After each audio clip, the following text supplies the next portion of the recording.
আসসালামু আলাইকুম রহমতুল্লাহি ওবরাকাতুহু। আলহামদুলিল্লাহ, আশা করছি আপনারা সকলেই ভালো আছেন। আজকে আমি ঘুরে আসলাম রাখুনিকান্ত জমিদার বাড়ি থেকে। জমিদার বাড়িটি দিনাজপুর জেলার বিরামপুর উপজেলার রতনপুর গ্রামে অবস্থিত। এর সাথে রয়েছে ইসলামিক ফাউন্ডেশনের অনেক বড় একটি অফিস। আমরা একটু টেনে দেখানোর চেষ্টা করছি। আপনারা দেখতে পাচ্ছেন অনেক বড় মাঠ, খোলা জায়গা। এই জমিদার বাড়িটি 1800 শতকের দিকে উন্মুক্ত হয়। আপনারা দেখতে পাচ্ছেন জমিদার বাড়িটি ইট, সুরকি এবং রড দিয়ে নির্মিত।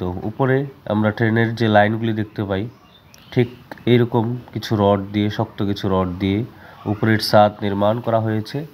এখন এটি পরিত্যক্ত অবস্থায় রয়েছে, তবে বেশ সুন্দর দেখতে, যার প্রশংসা করতেই হয় যে 1800 শতকের দিকে বা তারও পূর্বে, অনেক পূর্বে এত সুন্দর একটি নির্মাণ কাজ তারা সম্পন্ন করেছে।